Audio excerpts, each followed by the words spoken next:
there's nothing more important you should be doing than building a personal brand. I think that it goes kind of twofold. If your desire is, I want to be the next big designer, go personal brand. If you want to exit, grow, and sell a company, go brand in general. You want to figure out what has the most leverage. So, and the way I identify that is, number one is 0 to 6 figures is all about focus. Focus on one thing, one product, one channel. 6 figures to 7 figures is do this more. What are mistakes you see brands consistently making right now? Yeah. Biggest one that's coming to my head is it has to work or it has to work. Welcome to Circle of Greatness. It's your host, Nehemiah Davis, and I'm super excited about this episode. I truly believe there's nothing more important you should be doing than building a personal brand and building a brand around what it is that you do or something that you desire. So this is almost like a repeat, right? But with new game, my brother, so many of y'all like, can Justin come back? We need to know a part two. He dropped so much on the last one. He got to come back. So y'all, I get the opportunity to bring my brother back, Justin P, back on the show. What's up, bro? What up, brother? Appreciate you for having me again, bro. I'm feeling amazing. Yeah, bro. Thank you for being here, man. So I noticed last year, bro, you really focus on helping brands. Like you've been consulting a lot of 6-figure, 7-figure, 8-figure brands to take them from 100K a month to 500K a month, some from 500K a month to $1 million a month, right? You've been really helping them with high level strategy, implementation, and really helping them grow. Mm-hmm. So what I want to dive in on today is really to show people how to scale their brands. Okay. Like some things they should be doing, some things they should be focusing on, some things you're seeing, some things they should be avoiding. So I'm kind of curious to hear like what some of these methods you've been seeing over the last year, because I feel like e-commerce changing, the dynamics is changing. 100%. Right? But before we go there, I guess for someone who has a brand, how important is a personal brand? Like, does it matter? Okay. Because I know we got brands that are like we got Dude Wipes. It don't have a personal. I mean, it's not a person behind it. So I'll kind of give me what's your thoughts on a personal brand with products and almost a faceless brand? That's a good, bro. That's good. Yeah. So I think that it goes kind of twofold, depending on who you want to be and what you want to do. Yeah. So for example, with Sport Black College, no one knew that we were doing that for years, but we did that on purpose because if you have a brand that's centered around a personal brand, it introduces something called key man risk, where now it won't be valued as much because it's attached to an influencer. That's good. So I think it goes in two sides. One side is I'm a creative, I want to be the next Virgil Abloh, whatever. And then you can do that and build your personal brand around being a designer. But then the other side is I want to build a business that's exitable, that I can actually grow and sell. And that's when you actually build the brand of the company, and then you can have a chance at selling it, because no investor is buying a company that's centered around a person that can leave and there's not many people that could sell a brand centered around a person. Right? Yeah, it's going to be difficult. Once they leave, all the revenue is gone. Yeah. And then so you're getting no multiple on that type of brand, but on a brand that's faceless or it's just built around a brand, you might be able to get 10 times profit or 8 times profit at the end of the year. But they have to buy it knowing that they can walk into revenue that isn't going to leave because one person left. So that's how I think about it. Is like, it's very important, and you could do it either way. Either way is right, but it just depends on what you personally want to do. So if you're doing a personal brand method, what are some recommendations? Yeah. So personal, you want to go deep on packaging orders, showing the process, how I'm designing. This is the team, introducing the team, etc. You really want to just know that you want to talk about what you're doing in the brand and document it really. So document what you're doing in the brand and then showcase all of the different people that are involved. And then on the other side, you want to just be putting out content that doesn't typically have you in it all the time. So for example, if you drive down the highway and you see Grady Hospital, you don't see the owner of Grady on it. You 100%. See doctors and nurses, because that's what you do when you're promoting a hospital. So it's the same thing with this type of brand. You don't necessarily have to put yourself on it, but you can put your avatar in front of customers, which is also funny too, because even on the personal brand side, if I am in the ads and I run ads to my face, no wonder all of my customers look like me, because they're attracted to what I am. Right. But then when you start to see these types of brands grow, they're introducing user-generated content, and they're introducing other types of avatars that don't necessarily look like them, so they can garner a bigger audience and a different audience. Yeah. Let me ask you this. What do you think? I personally believe, for me, I feel like it's easier to build a personal brand than there is to build a Dude Wipes, a non-faceless brand. Like, what's do you think? Yeah. What's your thoughts around that? I think I'd say that they're equally as easy, in my opinion, because they just take the same amount of work, in my opinion. So no matter what, whether you build one or the other, you're gonna have to post multiple times a day on TikTok, Instagram, etc. You're gonna have to build out the back end of the store, etc. So, but I do think that people relate with people more, so it probably would edge in the personal brand side a little bit, but it's still the same amount of work, in my opinion. Hey guys, listen, I gotta stop the show for a second. You already are asking, like, I need help. What is the science behind building a personal brand, whether it's a personal brand, whether it's a consumer brand? I'm really excited to let you know JP and the team is hosting a Scale Your Brand Challenge, where I don't care if you're making 6 figures a year or 6 figures a month. He's going to be coming, breaking down the entire week, like the biggest econ week ever, on how you can scale your brand, whether it's a personal brand or a consumer brand. Go to scaleyourbrandchallenge.com right now. Go ahead and secure your spot, right? Again, I'm making sure everybody I know is there, because I understand why building a brand in 2025 is so important, but doing it with the latest skills, doing it understanding all the new concepts, doing it understanding everything that's working and all the things that's not working. Here's the thing with so many people. You're trying to do things that no longer works, and you're like, why isn't it working? So come learn from a master who's going to show you exactly how to do it. So go to scaleyourbrandchallenge.com, and I want you to go on the notes of this episode and say, I got my seat. Now let's get back to the episode. Yeah. So man, that's good. So for me, I felt like it seemed so much easier to build a personal brand. What are some strategies around building a non-personal brand, like Dude Wipes, like these different brands that are just blowing up? Yeah.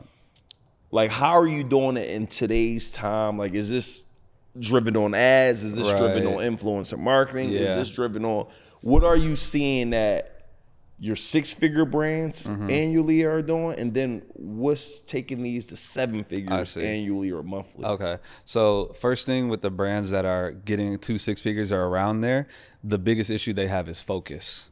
Because they're seeing all these different opportunities like TikTok Shop and this and that, and they want to try everything, but then they don't get any sizable results with anything because they're trying all of it. So when you're going from 0 to 6 figures, it's really all about, bro, just have one product and pick one channel, whether it's Instagram content, Instagram ads, whatever it is, and then you can get to 6 figures that way. You really can get to 7 figures there as well. But to get from 6 to 7, it's just doing more of what's working.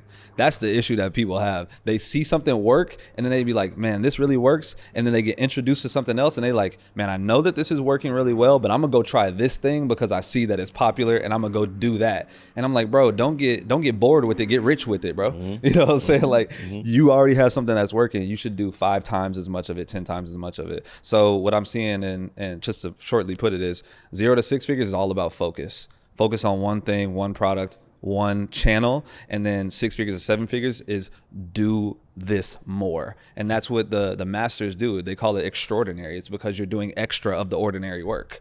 So that's all it is, doing more of what's already working. Let me ask you this, because you said something key. When you guys built Support Black Colleges, I feel like I only saw one logo. When Trey was building Spurgo, it was only the one logo.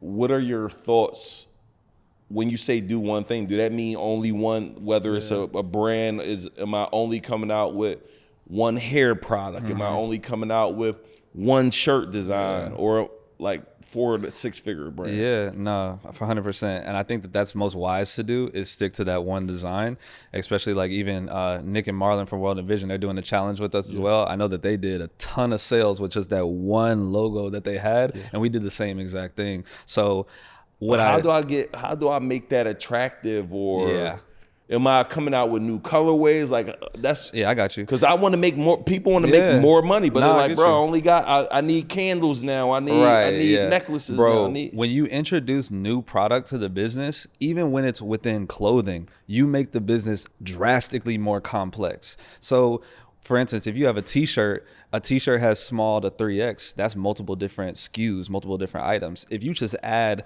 a hoodie or you add shoes, you're adding in new complexity to this new item that's totally different from t-shirts. So although it's clothing in general, it's still totally different. So, but then the biggest issue I see with new entrepreneurs on the clothing side, as far as design, logo, etc., is they think that people care about their logo early on, and they just don't. So they go and find someone on Fiverr, make them a logo, they slap it on a black t-shirt, and then they go try to sell it, and then no one cares about it. And that's because they don't have any connection or affinity to your brand. So typically, I like to lean towards more design focused in general, and then hammer with good design that your audience can relate to. And then as you grow, you can start to peel away the design aspects, and then your logo's still there and it translates with them in general. But man, most people just want to slap that logo on and think that they should do $1 million, but no one cares. Yeah, that's good. So it's funny too. When I really think about the brands that are doing well, Milano, she only had Milano, just the one logo tee for years before she went off to all the other parts. When I do think about the brands that are dominant, they didn't come out with 7. Now, Wallow, when he dropped airplanes on hotels, but he had a big personal brand. Exactly. Exactly. How much effort in today's time should you be putting in personal brand if you are, and I don't even know if I said it or we really diagnosed it. How do I make a decision on day one, right? And I know we got people listening who, I know you're mainly helping people already got their brand up and growing, really looking to scale it. But you have people who are listening like, I want to do a brand. Do I do personal or how do you make that decision? I'm sure it's a personal decision, but how are you consulting people decide on whether you go personal or you go build this? I think it just depends on what you desire. So if your desire is, I'm a creative, I'm a designer, I want to be the next big designer, go personal brand, because you're going to be documenting the process of you designing. If you want to exit, grow, and sell a company, go to brand in general, and that's how I would begin choose. With the end in mind. Identify what do you want for this at the end. You want popularity, because I don't know, and I don't have no shout out. I don't have no deal with them, but I need one. Dude Wipes, but I don't know who own Dude Wipes. And you don't care because the product's good. The product's great. That's it.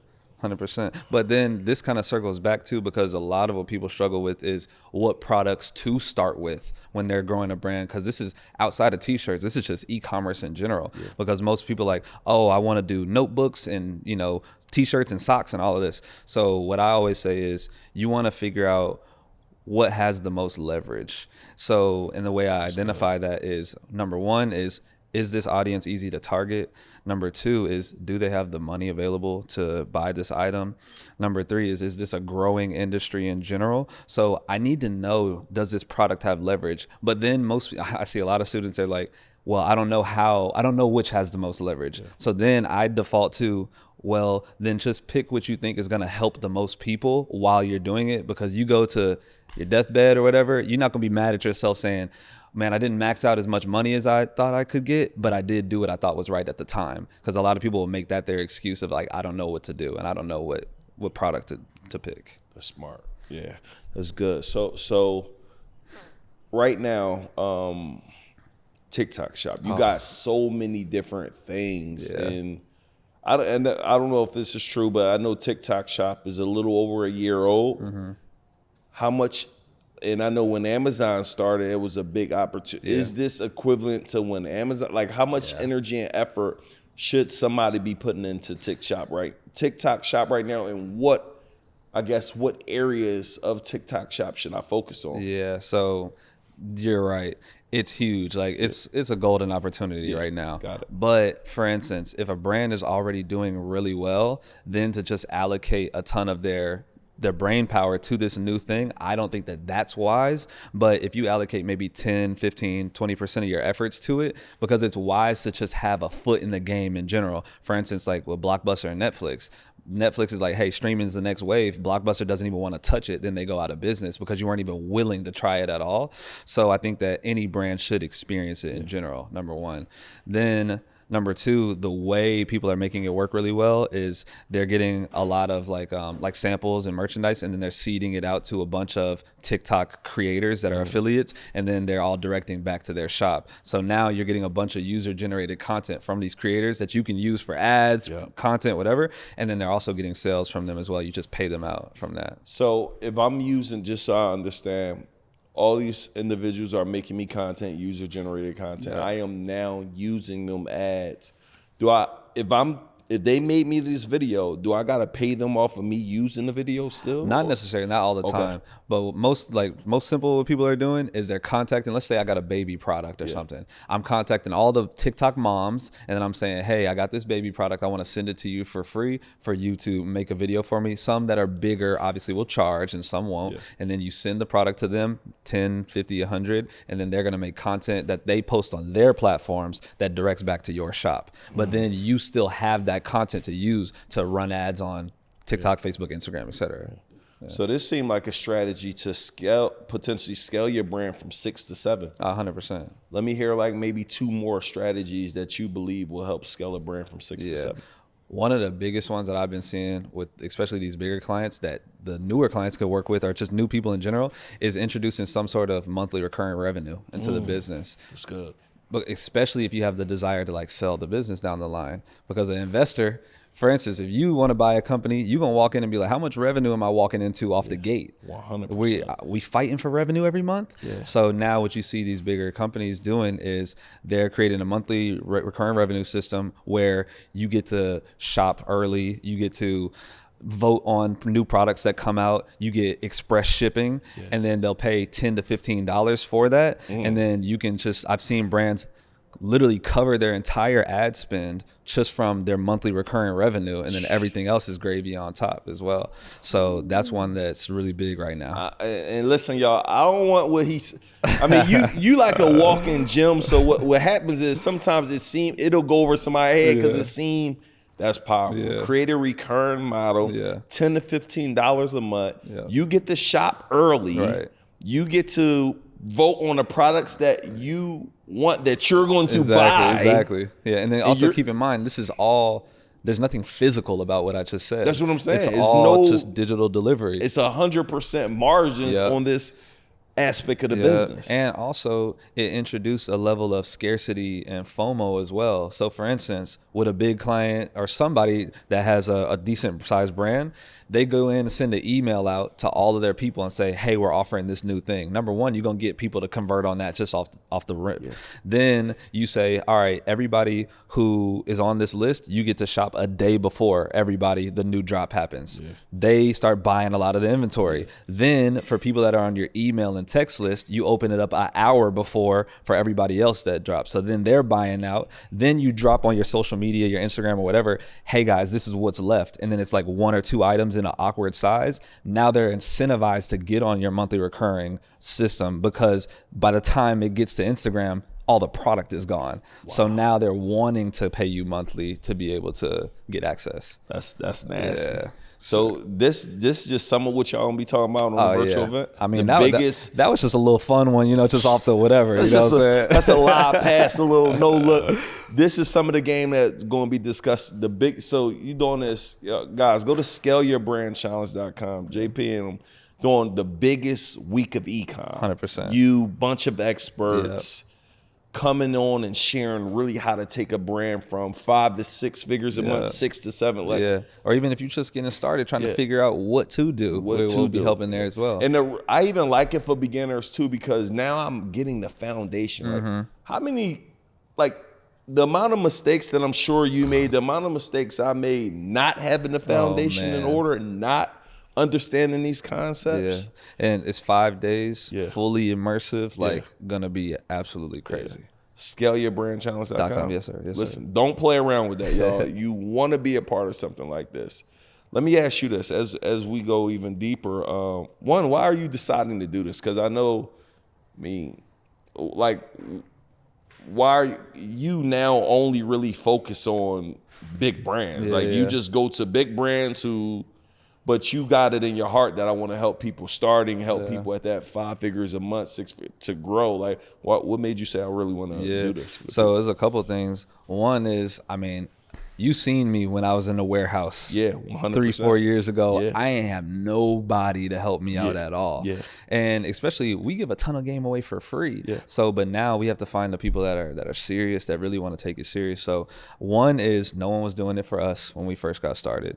And then 2 is, I love it because people don't know this. I don't know if I should get that. I don't know if I should say that one. Should I? Don't know. So is this, so like, 1, we love to give away the game for free. But then 2, when we see these people that come in and then do really well on these challenges, we're then able to say, this person's doing really well. We want to pour more into them. And then they might be able to get access to us, but like investing in them or whatever it is. Partnership. So, whatever. So, we do it because we want to give the game away, but then also we're identifying who can be some people that we work with in the future as well at a deeper really level. Put some fuel. So you never know. For instance, someone that I was working with, a student that was watching my free information, they came in and we're now in works talking about doing a partnership with them, but I didn't know them until they came on my radar, joining one of our events and something like that. So I think it's 1, a great opportunity to give back, and 2, a great opportunity for doing work with these people. Let me ask you this though, I'm gonna be all the way honest. Nothing of what you say matter without execution. 100%. What are you saying to people to actually get them to actually execute? Because what happens is you go on another podcast, I got a gym. Like, you gave several gyms on here for people who already got a brand and they're not going to do anything with the information. What are you saying to actually get people to take action? Because our thing is, I want people to get the results, dog. So I put this policy in place with anybody I work with. I say you have to have a 1-to-1 ratio. So if you spend 2 hours studying, you immediately have to put in 2 hours of execution on what it is that you did. That's because good. We already know people are addicted to information, allergic to execution. Yeah. So now I put a policy in where you have to execute the same amount of hours that you're studying. You have to immediately match it with execution, because that's when the information is going to be most fresh on your mind. So that's how, obviously it's not 100% perfect, but that's how we get people to get I like that though, because it's like, I'm not going to just consume and do nothing with it. Exactly. That's important. What are mistakes you see brands consistently making right now? Yeah. Biggest one that's coming to my head is the product, bro. The product, because people are coming into the game and they're doing what they think is the best. Yeah. But their best isn't good enough to get the required result that they want. So, for instance, you come in the game, you slap a logo on something, you try to put it out, but you don't have enough context of being in this game long enough to know what's good and what's bad. So, for instance, let's just say Justin got a new brand and I'm trying to get Neo to buy. Neo got $100 in his bank account. We know that ain't the truth, right? But Neo got $100 in his bank account, and he scrolls and he sees a Nike ad, he sees a Gymshark ad, he sees a Burberry ad, and then he sees Justin's brand. And he has a decision of, I got $100 left and they all got $100 product. Who am I spending my hard-earned money with, and what product am I going to buy?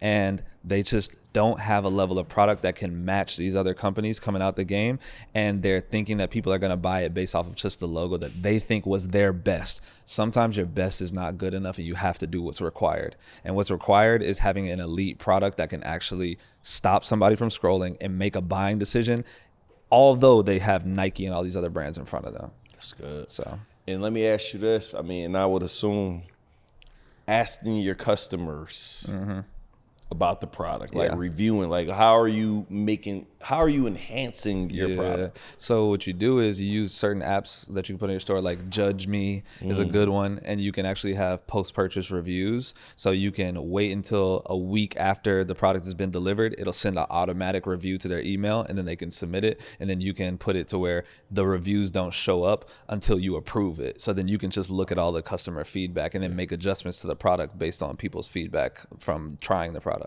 Wow. Yeah. Hey guys, if you're looking at this right now, I want you to go to scaleyourbrandmasterclass.com right now. Like, you need to come join this free class where you can learn. Like, and I'm certain you're gonna come on this free class, get so much gain that can really help your brand and your business grow. And then you may be on here like, Neil, like, I love the free class, but I just want to, whatever JP and them got, I want to buy it, right? Go to scaleyourbrandchallenge.com so you could be a part of the biggest e-commerce event that the internet has ever seen, with some of the biggest and some of the best speakers in the world when it comes to who have documented, built 7, 8, and 9-figure brands. So scaleyourbrand.com, scaleyourbrandchallenge.com. 100%. Yeah.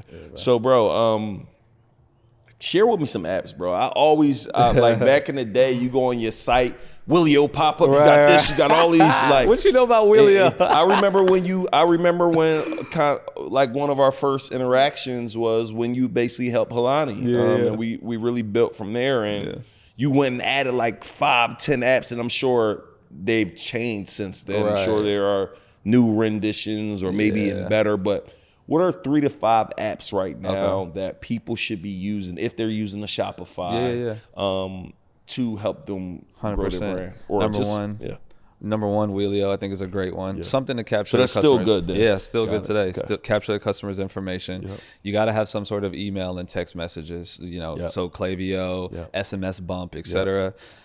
I like to protect myself from fraud. So no fraud will help you to know which orders to send out and which ones not to. And then the other two that are coming to my mind is just things that will increase your average order value. So Zipify, one-click upsell, doing pre-purchase upsells, post-purchase upsells, and cross-sells, etc.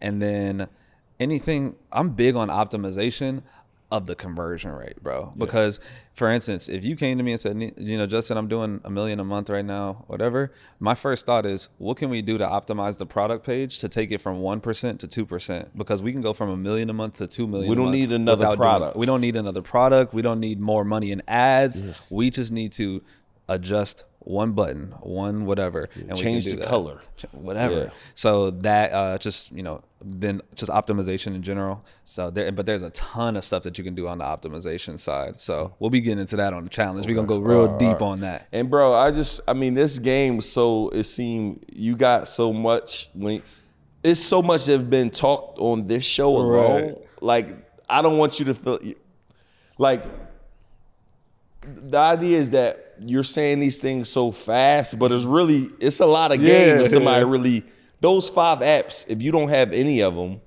it's going to take you some time to even implement those.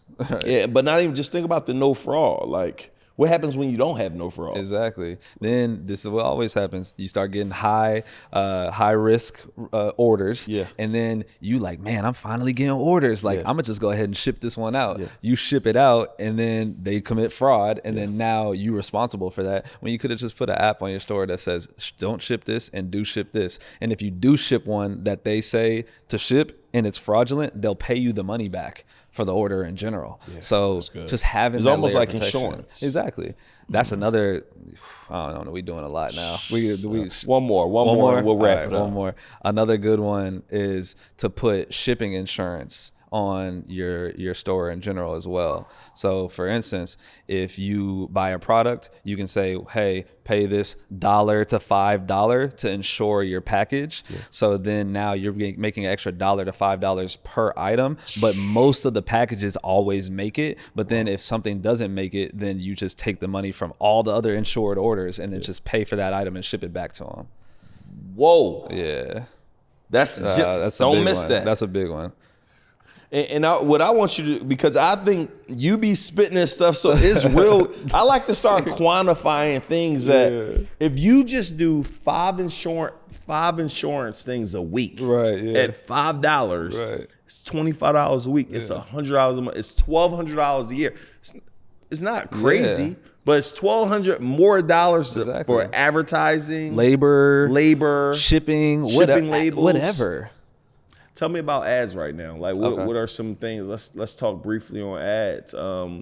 What's working best for ads right now? Is it UGC? Yeah. Is this influencer or that's similar UGC? Like, what is work? Is it still images that you go and do a photo shoot with this product? Like, what do you see working best for ads right Most of the time it's going to be UGC unboxing videos. Still images are cool too. Then you have, I call it product in motion. So a product being actually worn by somebody in general. Then also,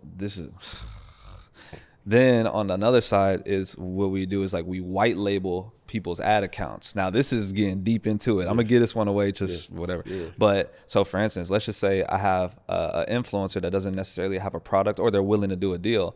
I'll hire the influencer, do a shoot with this influencer, and then have them give me access to their ad account, and then I'll run ads on a picture of them from their account, not from our brand. So now the return on ad spend is ridiculous because it's all people that interacted with their Instagram, Facebook, etc., that are seeing the photos of their favorite influencer. Whoa. So if you even have that at scale, it's just ridiculous. But bro, that's it. This done. We gotta go to part 3, man. That's it. So also, could somebody who has a team, can their employee just join the virtual event? Oh yeah, and come take all the game back in? 100%, and take it back to the spot. I love it. Yeah. JP, let everybody know how they could connect with you and how they could join the challenge, brother. Name's Justin P. You can follow me on Instagram at Justin P, TikTok, ecom Justin P. You do not want to miss the Scale Your Brand Challenge. Go to scaleyourbrandchallenge.com. We're going to be doing 5 days. Me and my brothers, Nick and Marlon from World Envision, combined over $40 million of e-commerce sales in our back pocket, and giving that information to you so you don't have to stumble, trip, and fall like we did when we first got started out. Listen to me, guys. We talking about the proof is in the pudding, y'all. ScaleYourBrandChallenge.com, y'all. Thank y'all for tapping in. Comment below once you got your ticket.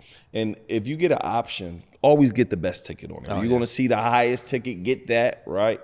Why? Because you're going to learn more. You're going to get more access. You're going to get your personal questions answered. You're probably even going to get the opportunity to meet the guys, right? And, you know, special guests might pop up as well, facts. You know. So with that being said, y'all, ScaleYourBrandChallenge.com. We'll see you guys on the next show. Peace.